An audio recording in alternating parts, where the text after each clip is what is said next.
माध्यम के कौन से सिलेबस दिए जाएंगे, ये सारा महाप्रजापति गौतमी फाउंडेशन के माध्यम से भिक्खुनी हमारी ये ट्रेनिंग बच्चों को देने का काम करेंगे।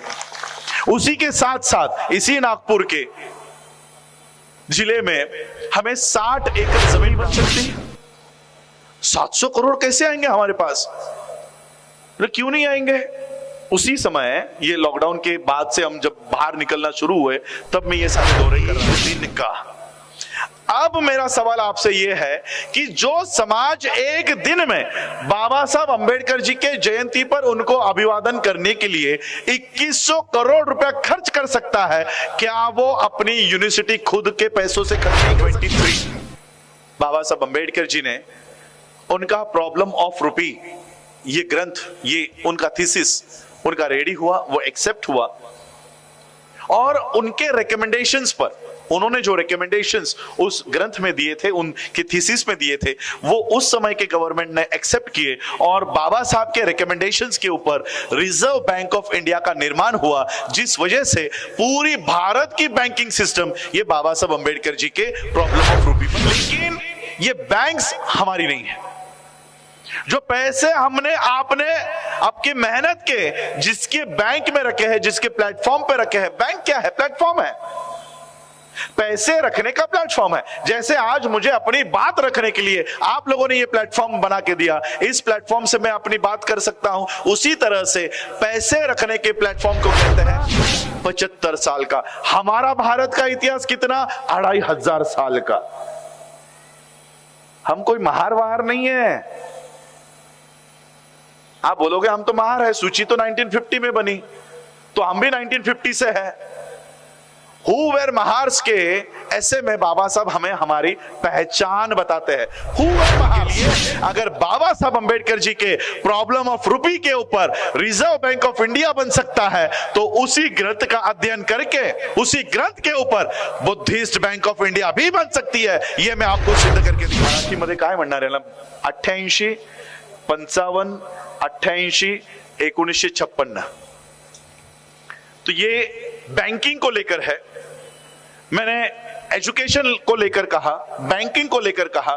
हम बौद्धों को, मैंने जो शुरुआत में शेरनी की कहानी सुनाई, हम ये जो मेरा शेर जैसा समाज है, इसको अपने पैरों पे खड़ा करने की कोशिश कर रहे हैं, अपने आप की सेल्फ हेल्प करने की कोशिश कर रहे हैं, क्योंकि समस्या अगर हमारी है तो वो समाधान मोदी। और इसलिए मुझे बाबा साहब की प्रॉपर्टी से हिस्सा नहीं चाहिए। मुझे ये जो प्रॉपर्टी बाबा साहब ने कमाई है, मुझे इस प्रॉपर्टी से अपना हिस्सा चाहिए। अगर समय दे सकते हो तो मुझे समय दीजिए। बाबा साहब की इस संस्था को बढ़ाने के लिए मुझे आज यूथ की जरूरत है, युवाओं की जरूरत है। आज बुद्धिस्ट सोसाइटी ऑफ इंडिया जिस तरह से आज भिक्खुनी सुनीति जी बात कर रहे थे कि क्या बुद्धिस्ट सोसाइटी ये काम करेगी, आज ये संस्था, इसका इमेज क्या है पता है आपको? लोगों के सामने क्यों बनते जी के मन में संदेह है? क्योंकि ये संस्था सिर्फ शादियां लगाने तक सीमित रह गई है। भारतीय बौद्ध महासभा ये नाम बोलते ही क्या सामने आता है? शादी लगाने वाली संस्था, नामकरण करने वाली संस्था, गृह प्रवेश करवाने वाली संस्था। क्या इसलिए बाबा साहब ने ये संस्था खोली थी? क्या इसलिए बाबा साहब ने हमें अंतरराष्ट्रीय बौद्ध देशों से जोड़ रखा है कि आप यहां पर शादियां लगाओ? मुझे ये संस्था बाबा साहब के विजन पर, बाबा साहब के एम्स एंड ऑब्जेक्टिव्स पर, बाबा साहब के उद्देश्य पर चलाने वाले लोगों की जरूरत है। क्या आप लोगों में से बाबा साहब के उद्देश्य को पूरा करने के लिए क्या 4 राजरत्न तैयार नहीं हो सकते, जो अपेक्षा बाबा साहब ने उस राजरत्न से तैयार की थी? इसी व्हाट्सएप नंबर पे कार्यकर्ता पदाधिकारी बनने के लिए भी ऑप्शन है। जो इस संस्था को बढ़ाना चाहता है, आगे लाना चाहता है, वो लोग इस संस्था में आओ। हम लोग यहां पर लड़ रहे हैं, मैं अध्यक्ष का तू अध्यक्ष, इसको डिवाइड करके रखा हुआ है। चंद्रबोधी पाटिल है या भीमराव अंबेडकर है या राजरत्न अंबेडकर है? कौन है इस संस्था का अध्यक्ष?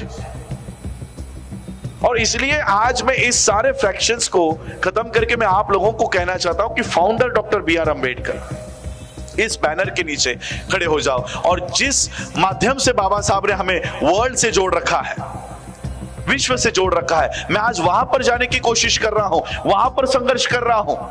वहां पर भी यहां से लोग भेजे जा रहे हैं, वहां पर उपाध्यक्ष बना रहे हैं। वर्ल्ड फेलोशिप ऑफ बुद्धिस्ट 1950 में बाबा साहब गए थे, 1954 में बाबा साहब गए थे, और भारत में बुद्धिस्ट मूवमेंट कैसी रिवाइव करनी है ये पूरा मेमोरेंडम बाबा साहब वहां देकर आए हैं। आज ये संस्था वर्ल्ड फेलोशिप ऑफ बुद्धिस्ट 128 देशों की संस्था है। 128 देश इस वर्ल्ड फेलोशिप ऑफ बुद्धिस्ट से जुड़े हुए हैं। इसका मेंबरशिप तक हमारा चला गया था। 2018 में जाकर मैंने हेडक्वार्टर में जाकर इसका मेंबरशिप रिन्यू करवाया और आज हम उनके मेंबर हैं, और केवल मेंबर ही नहीं है, उस वर्ल्ड फेलोशिप ऑफ बुद्धिस्ट का स्टैंडिंग कमेटी सेक्रेटरी के पोस्ट पर आज मैं काम कर रहा हूं। मैं आपके बीच बैठे हुए उन युवाओं से अपील करना चाहता हूं, किसी की राजनीतिक पार्टियों को चमकाने के लिए उनके राजनीतिक झंडे अपने कंधे पे मत लीजिएगा। जो झंडा आप ले रहे हो कंधों पर, वो कुछ राज्यों के बाहर नहीं है, कांग्रेस 4-5 राज्यों के बाहर नहीं है, बीजेपी 10-12 राज्यों के बाहर नहीं है, शिवसेना महाराष्ट्र के बाहर नहीं है, मनसे तालुका के बाहर नहीं है, राष्ट्रवादी के 4-5 2-3 झंडे हो गए, महाराष्ट्र के बाहर नहीं है।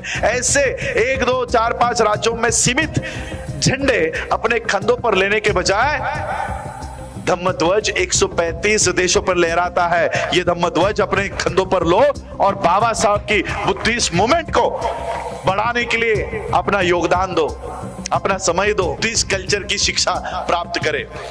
10 साल पहले ही बाबा साहब ये काम करके जा रहे हैं, हम 75 साल हो गए तब भी नहीं कर रहे।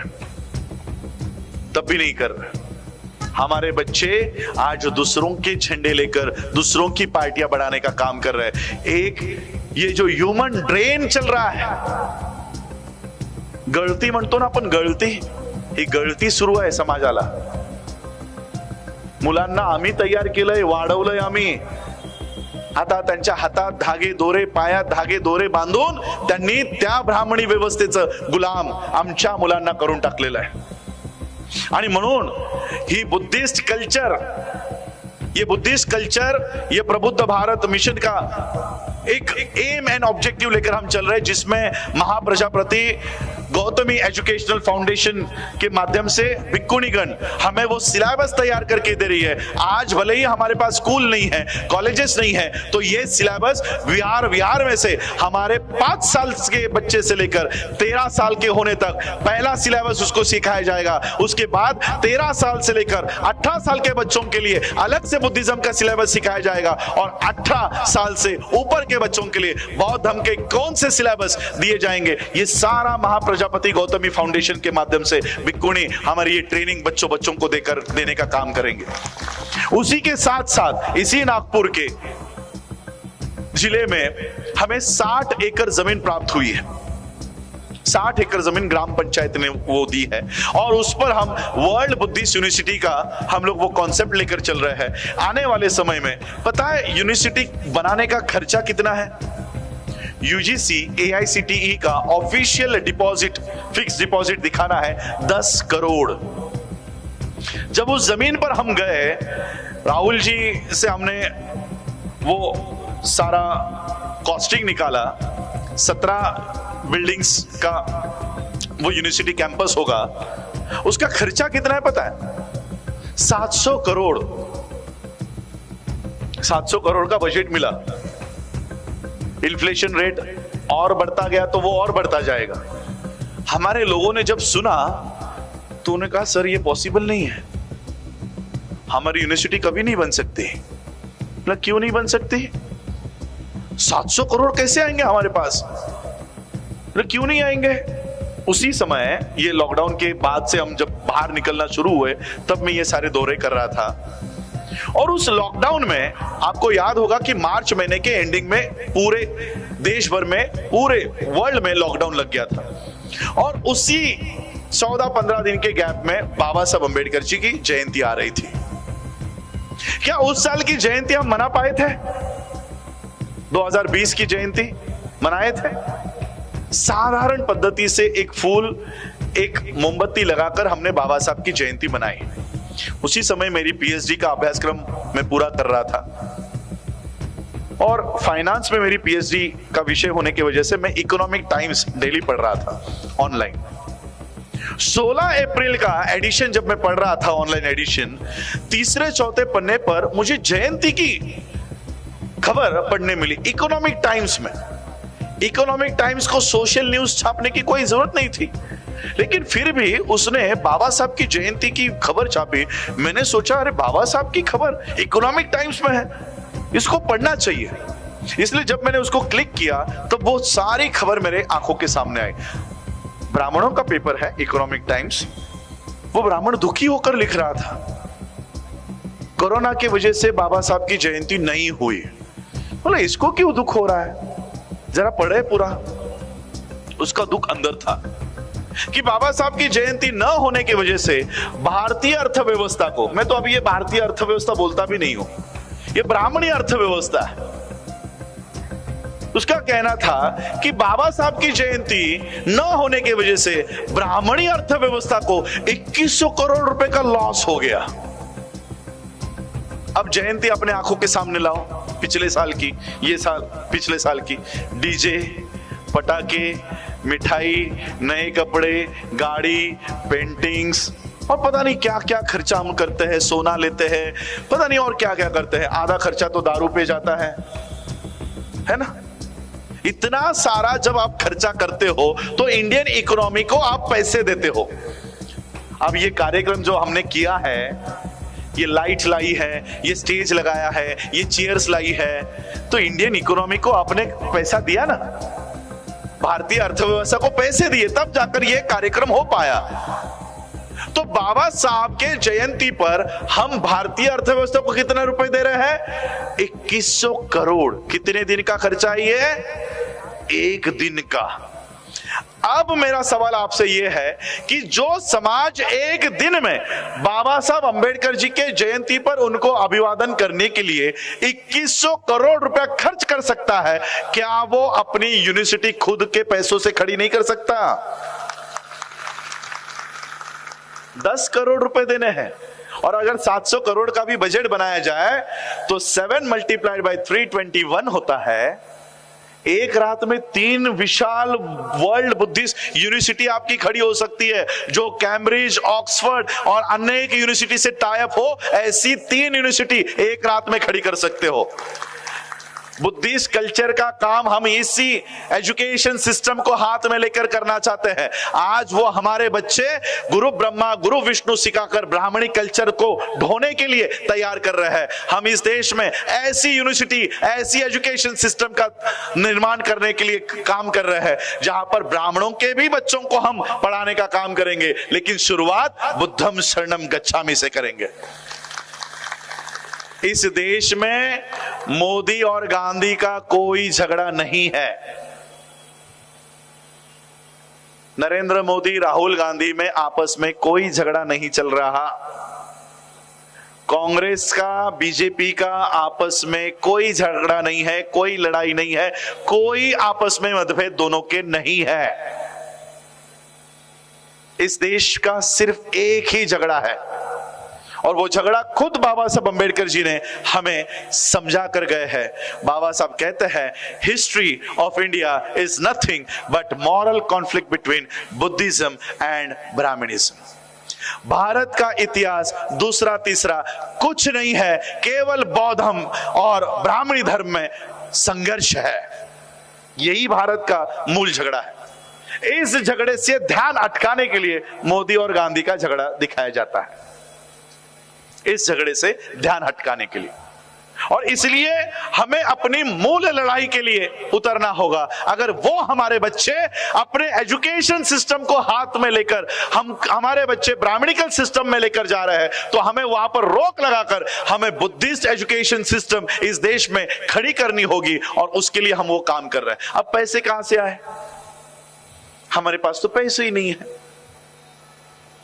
आपको पता है इस देश में अंबानी किसके पैसों पे काम करता है? अडानी किसके पैसों पे काम करता है? जितने भी ये जो 7 परिवार देश को चला रहे हैं, ये किन के पैसों पर? ये सारे, ये जो रोड्स है, ये जो मेट्रोज है, आपके यहां पर भी मेट्रो खड़ी हो गई है, ये किनके पैसों से खड़ी हुई है? अंबानी ने, अडानी ने एक भी रुपया खुद के जेब से नहीं लगाया, एक भी पैसा नहीं लगा। तो ये पैसे लगाता किसके जेब से? मैं उससे भी पहले आपको एक बात और बताना चाहता हूं।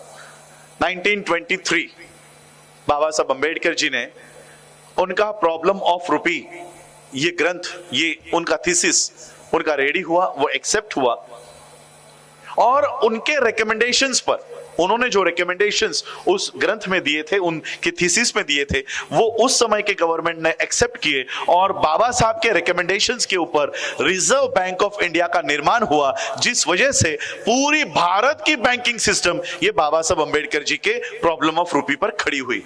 इस देश की बैंकिंग सिस्टम किनकी देन है? बाबा साहब अंबेडकर जी की।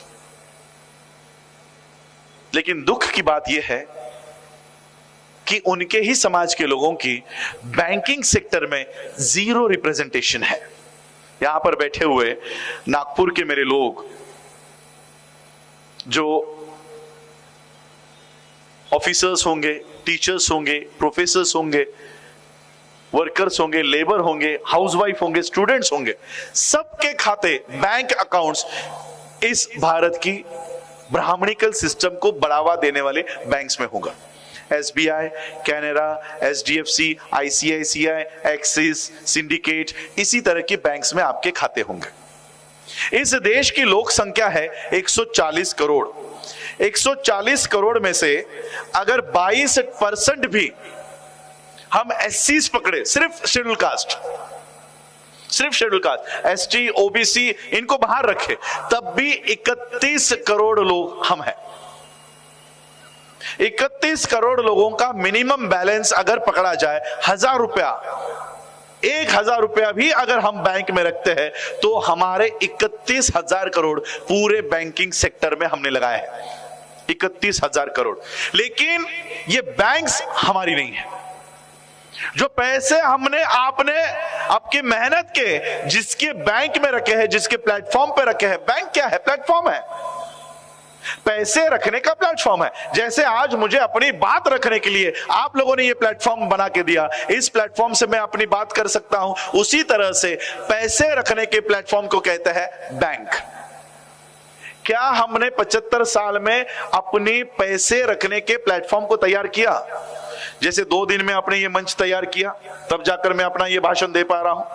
तो पैसे रखने का मंच तैयार किया नहीं, और इसी वजह से हम अपने मेहनत के पैसे, कमाए हुए पैसे हम दूसरे के मंच पर रख रहे हैं, दूसरे के बैंक में रख रहे हैं। और वो क्या कर रहा है? वो उठाकर उन्हीं की व्यवस्था को दे रहा है। तो कितना दे रहा होगा? ऐसा छोड़ो ना, कितना देता होगा? खुद का मंच क्यों तैयार करे? इतना पैसा लगाने के बजाय इतना काम क्यों करे? मैं सिर्फ एक वर्ड टाइप करता हूं, एक बैंक का, बाकी बैंक्स तो छोड़ दो। ऐसा कितना लेता होगा अंबानी, अडानी? छोड़ो ना। The Hindu 31 March 2022 English newspaper है, उसकी खबर है, state bank of India underwrites the entire डेप्थ ऑफ 12,770 करोड़ ऑफ अडानी। अडानी के state bank of India 12,770 crore रुपए माफ करती है। सेकेंड खबर है डेक्कन क्रॉनिकल की, यह भी इंग्लिश न्यूज़पेपर है, 72,000 crore of Adani loans waived. 72,000 crore Adani के माफ किए जाते हैं। और एक पूरा मोटा मोटा आंकड़ा स्क्रिप्ट ने लिखा हुआ है, 35,60,000 करोड़ अडानी के सारी बैंकिंग सिस्टम माफ करती है। ये माफ की हुई रकम है, माफ की हुई। लोन कितना लिया है ये आज तक नहीं बताया है। पैसे किसके? हमारे। ले कौन रहा है? अडानी। क्यों? अब एक सवाल अपने आप से पूछो, अडानी जो वर्ल्ड का, दुनिया का सबसे अमीरों के सूची पे दूसरे क्रमांक पर आता है, क्या वो अपना हार्ड अर्न मनी, मेहनत से कमाया हुआ पैसा भारत के किसी सरकारी बैंक में रखेगा? और वो भी SBI जैसी बैंक, जिसकी इमेज आप लोगों को पता है कि कंप्यूटर ऑपरेट भी नहीं करते हैं। तो ऐसे बैंक में अडानी अपना पैसा रखेगा? उसके पैसे है bank of China, bank of America, Swiss bank. जो आदमी अपना सारा पैसा भारत के बाहर रखता है, लेकिन भारत में रोड्स बनाने के लिए, एयरपोर्ट बनाने के लिए, मेट्रो बनाने के लिए, ट्रेन बनाने के लिए पैसा भारत की सरकारी बैंकों से ले रहा है। और इन सरकारी बैंकों में पैसा कौन रख रहा है? हमारे लोग। हमारे पैसों से ब्राह्मणिकल सिस्टम मजबूत हो रही है। हमारा दोष क्या है कि हमने अपना पैसा रखने के लिए खुद का प्लेटफॉर्म तैयार नहीं किया। मैं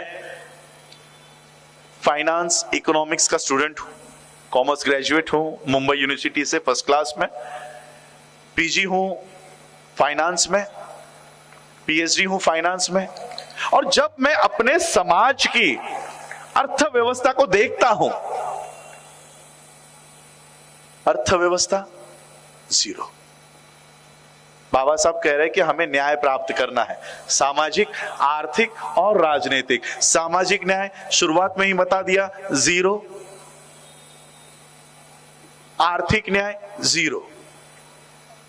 आपके नागपुर में सिंधीज होंगे? है सिंधी? अच्छा, ये एरिया ही है। हमारे यहां पर उल्लासनगर करके एक एरिया है, पूरा सिंधियों का है। पता है आपको सिंधियों का बैकग्राउंड क्या है, हिस्ट्री क्या है? सिंध प्रांत से ये लड़ाई हारकर, या पता नहीं, उनको उस देश से, उनको वहां से भागना पड़ा, वो देश छोड़ना पड़ा, और फिर वो इस देश में आए। लिटरली जहां पर रहे, ट्रांजिट कैंप्स में रहे। ट्रांजिट कैंप में रहकर उनका इतिहास 1000-2000 साल का नहीं है। भारत का देश आजाद होने के बाद ही उनको लीगल आइडेंटिटी एंटिटी मिली, सिंधी। आज 75 साल में आपके यहां के सिंधीज क्या है मुझे पता नहीं, लेकिन हमारे यहां के सिंधी अर्थव्यवस्था को अपने हाथ में रखते हैं। सारे बिजनेसमैन है। आपके यहां पर है बिजनेसमैन है। भारत का उनका इतिहास कितना? 75 साल का। हमारा भारत का इतिहास कितना? 2500 साल का। हम कोई महार वहार नहीं है। आप बोलोगे हम तो महार है, सूची तो 1950 में बनी, तो हम भी 1950 से है। हु वेर महार्स के ऐसे में बाबा साहब हमें हमारी पहचान बताते हैं। हु वेर महार्स, जिस महार को आप लिखना चाहते हो वो है कौन? क्यों बाबा साहब ने इसी धरती पर, नागपुर की धरती पर दीक्षा क्यों ली? मुंबई के रेसकोर्स मैदान पर क्यों नहीं ली? बाबा साहब हु वेर महार्स में लिखते हैं कि महार ये शब्द अभी का है, हल्ली वापरत आलेला शब्द है। हाँ, पुरातन शब्द नहीं है, ये पुराना शब्द नहीं है, ये वेदों में कहीं नहीं है, ये श्रुतियों में कहीं नहीं है, ये मनुस्मृति में कहीं नहीं है। तो फिर अगर ये शब्द पुराने किसी साहित्य में नहीं है, तो ये महार पहले थे कौन? Who were Mahars? महार ये शब्द दो शब्दों का मिलन है, महा प्लस आरी। बनते जी यहां पर बैठे हुए हैं, प्लीज मुझे करेक्ट कीजिएगा। आरी ये पाली शब्द है, हा? पाली, और पाली शब्द का ये आरी का अर्थ है दुश्मन। महा प्लस आरी, महा आरी महान दुश्मन, सर्वोत्तम दुश्मन। तो ये सर्वोत्तम दुश्मन किसका है? ये किसका दुश्मन है? और इसलिए बाबा साहब कहते हैं कि महार ये किसके दुश्मन थे पहले? ये कौन है? इनका नाम क्या है? जब तथागत बुद्ध ध्यान करने के लिए पेड़ के नीचे बैठा करते थे, तब उनकी हत्या करने के लिए इस देश का ब्राह्मण तत्पर खड़ा रहता था। और जैसे ही वो उनकी हत्या करने की कोशिश करता, वहां के नाग राजा और नाग रानी और नाग प्रजा बुद्ध का रक्षण करने का काम करती थी और बुद्ध को बचाने का काम करती थी। और इसी बुद्ध के धम्म का प्रचार और प्रसार करने का काम इन्हीं नाग वंश के लोगों ने किया। और यही महार, ये दूसरे तीसरे कोई नहीं, ये वही नागवंश के लोग हैं जिन्होंने बौद्ध धर्म का प्रचार अफगानिस्तान तक जाकर किया। ये वो नाग लोग हैं। और इसलिए बाबा साहब ने बौद्ध धर्म की दीक्षा इस नागपुर के नाग नदी के यहां से की कि बाबा साहब ने हमें हमारी रियल पहचान हमें बता कर गए। और इसलिए ये बात मैं आप लोगों को यहां पर बताना चाहता हूं कि जो महार्स, जो नाग्स इस देश में 2500 सालों से रह रहे हैं, उनकी अर्थव्यवस्था, सिंधियों ने अर्थव्यवस्था हाथ में ले ली, जैनों की अर्थव्यवस्था हाथ में है, हमारी अर्थव्यवस्था जीरो। अर्थव्यवस्था तो छोड़ो, जो पैसा हमने कमाया है वो कमाया हुआ पैसा रखने के लिए भी हमने अपने साधन तैयार नहीं किए। आमच्याकडे तिजोरीच नाही, पैसे ठेवायला आम्ही तिजोरीच तैयार केली नहीं। ये लॉकडाउन से लेकर आज तक, लॉकडाउन में तो 2020 तक हम लोग घर के अंदर ही थे, 21-22 में, और जब मैं ये पढ़ रहा था तब मैंने देखा कि 1923 से 2023 में 100 साल पूरे होंगे प्रॉब्लम ऑफ रुपी को। प्रॉब्लम ऑफ रुपी को हमारे लोगों ने प्रॉब्लम ऑफ रुपी के शतक का महोत्सव लिया, और लिटरली जिस तरह से आज भारत का संविधान का किताब यहां पर बनाया है, वैसे प्रॉब्लम ऑफ रुपी को बनाया और उस पे माला चढ़ा रहे थे, उस पे फूल डाल रहे थे, उसको मोमबत्ती अगरबत्ती लगा रहे थे, उसकी एफिगी को। अब ये किताब, जैसे ये किताब पूजा करने के लिए है या खोलकर पढ़ने के लिए है? बाबा साहब ने ये प्रॉब्लम ऑफ रुपी पूजा करने के लिए लिख के गए हैं, उस पे ब्राह्मण्स काम कर रहा है। और मैं हवा में बात नहीं कर रहा हूं, आपके नागपुर में सारस्वत बैंक का नाम कभी सुना है आपने? सारस्वत बैंक कौन होते पता है? ये ब्राह्मणों का एक छोटा सा सेक्ट है। ब्राह्मण 3.5% अगर है तो सारस्वत ब्राह्मण 1% भी नहीं है। गूगल कर लेना, विकिपीडिया पढ़ लेना सारस्वत बैंक का। आज इस देश में 1% के लोग इकट्ठा हुए, उन्होंने आज से 100 साल पहले सारस्वत बैंक का कोऑपरेटिव एक्ट का इस्तेमाल करते हुए ये बैंक का रजिस्ट्रेशन किया। आज वो बैंक 58 कंट्रीज में काम कर रही है। कितने परसेंटेज लोग? 1% लोग। हम 22% है, हमारी एक भी बैंक नहीं है। और इसलिए तब मैंने डिसाइड किया कि हम जितने भी कार्यकर्ता है, जितने भी लोग हैं, छोटे छोटे मीटिंगों में जाएंगे, लोगों को ये जाकर बताएंगे, और जो भी काम, जो भी आवश्यकता इस बैंक को निर्माण करने की लगेगी वो सारी हम पूर्तता करेंगे। और आज 2023, आज तो 24 शुरू हो गया है, 2023 के ही शुरुआत में हमने 1.5 करोड़ रुपए इकट्ठा करके भारत सरकार के कोऑपरेटिव डिपार्टमेंट में दिया, और doctor Bhimrao Ramji Ambedkar multi state cooperative bank की मान्यता हासिल की, रजिस्ट्रेशन प्राप्त किया। करने वाला हूं नहीं बोला हूं, किया। अब ये बैंक कागज के ऊपर है, हमारे पास मान्यता है। अब मुझे नागपुर में आना है तो यहाँ की ब्राह्मणिकल बैंकिंग सिस्टम क्या कहती है? नहीं, तुम्हारी बैंक यहां आ गई तो तुम्हारे लोग तो सारे पैसे विड्रॉ कर लेंगे और इस बैंक में रखेंगे, तो हम आपको यहां आने ही नहीं देंगे। तो नागपुर में अगर मुझे आना है तो यहाँ के रजिस्ट्रार की कंडीशन है कि मुझे 4000 लोग तुम्हारे बैंक के शेयर लेने वाले रेडी है, ऐसे मुझे पहले बताओ, उनकी सूची दो, तभी मैं आपके बैंक को यहाँ पर मान्यता दूंगा। कितने लोग? 4000 लोग। कितने रुपए का शेयर है? मैं शेयर कर रहा हूं, डोनेशन नहीं। जैसे अभी हमारे यहाँ पर सर बैठे थे, 10,000 रुपए बुद्धिस्ट सोसाइटी को दिए, वो डोनेशन चला गया। 2500 रुपए का भाग शेयर ये खरीदो, 4000 लोगों की लिस्ट मुझे यहां पर दो। ये बैंक मैं आपको नागपुर डिस्ट्रिक्ट के लिए देता हूं, और मैं 5 साल में इस बैंक को state bank of India, central bank of India, ये राष्ट्रीयकृत बैंक है, इनके बगल में डॉक्टर भीमराव रामजी अंबेडकर बैंक को खड़ा करके दिखाता हूं। राजनीति अब शुरू होगी, नारे दिए जाएंगे, वोट हमारा, राज तुम्हारा, नहीं चलेगा। यही नारे हम बचपन से सुनते सुनते बड़े हुए हैं।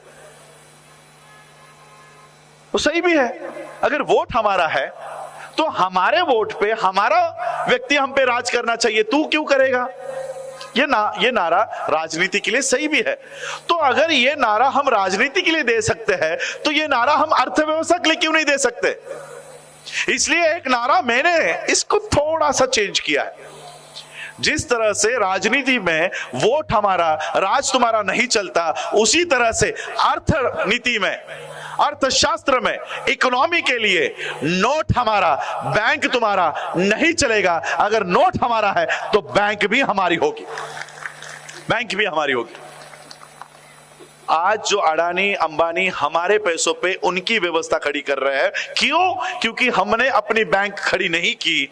यही बैंक हम खड़ी करके पूरे भारत के हर डिस्ट्रिक्ट में, हर स्टेट में इसको लेकर जाएंगे। और एक समय ऐसा आएगा कि जो SBI 35,60,000 करोड़ रुपया ये अडानी अंबानी को उठाकर दे रही है, ये सारी बैंकें खाली हो जाएंगी और सभी पैसे ये हमारे भीमराव रामजी अंबेडकर बैंक में होंगी। ये तो सिर्फ शाखाएं बनेंगी, ब्रांचेस होंगी। इसके ऊपर नियंत्रण करने के लिए हम RBI को नहीं सौंपेंगे। इसके ऊपर नियंत्रण के लिए अगर बाबा साहब अंबेडकर जी के प्रॉब्लम ऑफ रुपी के ऊपर रिजर्व बैंक ऑफ इंडिया बन सकता है, तो उसी ग्रंथ का अध्ययन करके उसी ग्रंथ के ऊपर बुद्धिस्ट बैंक ऑफ इंडिया भी बन सकती है। यह मैं आपको सिद्ध करके दिखाऊंगा। इन सारी बैंकों को ये बुद्धिस्ट बैंक ऑफ इंडिया इस भारत में गवर्न करने का काम करेगी। इस तरह का नियोजन हमने अर्थव्यवस्था के लिए किया हुआ। हमारे शायद कुछ लोग वहां पर शेयर्स लेकर बैठे हुए होंगे, राहुल जी यहां पर है, उनसे ये शेयर्स प्राप्त कर लेना।